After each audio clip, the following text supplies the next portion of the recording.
you. I want to thank Elaine. Elaine, thank you very much. Fantastic. Acting Secretary. Elaine Duke has been incredible. Tom Bossert's here someplace. Tom, great job. Great job. All right, the president thanking his team that joined him in this trip from Washington to Puerto Rico, praising a lot of those relief efforts and asking of those leading those relief efforts to say how well they're going. That's his wont, and of course, but the criticism of the president is that he's been more focused on that than helping people in Puerto Rico. That's the view of the mayor of San Juan. Not everyone shares that, including the governor, we should point out, of Puerto Rico, who commends the president's efforts. He got a prime seat, let's say, next to the president. She did not, but she was still there. All right, GOP pollster Lee Carter, Independent Journal Review correspondent Erin McPike. And Erin, I'm certainly getting it from a lot of viewers who said that forget about it being demeaning and self-serving for the president to seek out praise from those in that room on his recovery and help efforts. I'm the one who's being demeaning, pointing it out. But I just thought it was weird. That's all. That's all I'm saying.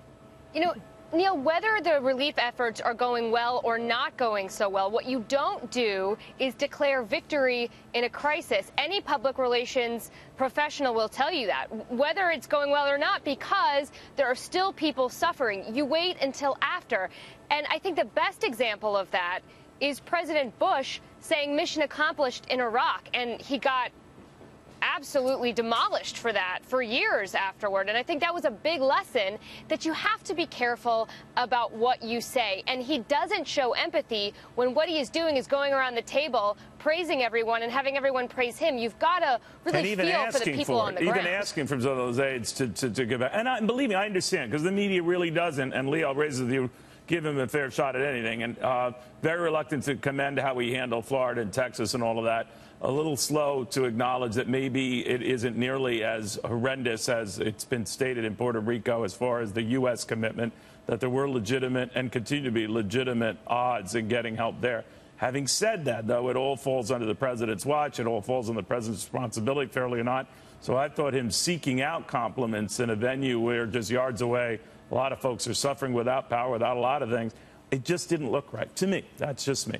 No. What, your thoughts? I mean, look, the optics are really bad. And maybe the media hasn't been fair to him. Maybe he's right about that. But the bottom line is this: he doesn't make it easy for the media to be fair to him, because just as soon as he's starting to gain some momentum, he had a couple of really great weeks after Irma. Absolutely. And then what's he do? Over the weekend, he starts a Twitter storm against the mayor of San Juan. Why? What? I mean, what does he expect to happen? She started it.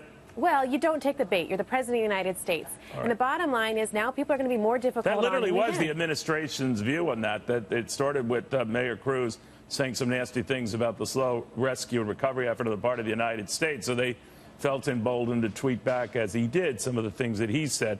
But I liken that, and Erin, maybe you can help me with this, with punching down. He's the leader of the free world. She's the mayor of a beleaguered city in Puerto Rico, and leave it at that.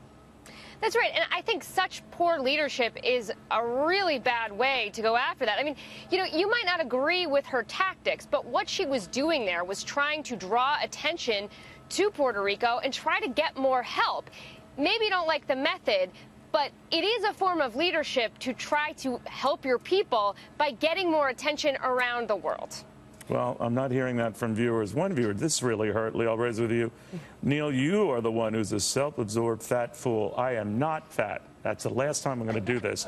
But, Lee, I always hear when you get stuff like that, and there are those who look at this and try to see it in terms of politics. I just see it in, are you getting the help there? You're not. If a lot of Puerto Ricans feel the help isn't coming for whatever reason, and this might be a different beast, the president's quite right to say it's not as easy going in there as it is going to a state, and neighbors from other states can help. I understand all of that. But do you get sidetracked on stuff like that? You absolutely get sidetracked on things like that. And the bottom line is this: in times of crisis, it's not time to play politics. People are asking for help. You rise to the occasion. You're the president of the United States. You give the resources. You reassure folks, and you show that things are getting done and a path to success. You don't get involved in this nitty-gritty tit-for-tat, and you're going to go after somebody. It simply does not resonate. It does not make sense. It's not going to help his numbers. Now, sure, his base is going to look at this and say he's doing everything that he can. He has every right to be angry. He has every right to be frustrated. The problem isn't his base. The problem is that people in the middle are softening. Those people who are giving him the benefit of the doubt are getting continuously frustrated. They're seeing things like what he was doing with Rex Tillerson. They're seeing things like what he was doing with the mayor of San Juan, and they're saying, I'm really nervous. The job of the leader is to reassure the nation, to reassure the people, and he's just not doing that consistently over time. Right. And, Neil, can I jump in on one more thing here? I know that you have been all over tax cuts all year long, but one of the comments that the president made just now in Puerto Rico was that Puerto Rico is going to bust the budget even more, and that Mick Mulvaney had said that as well. It may be that the right thing to do here is not to cut taxes. I'm sorry, that's anathema to you, but an infrastructure package might have been the best way to go. Can we cut her mic, guys? Can we? No? All right. I like how you got that in there real fast. Thank you very much. I did catch that, by the way.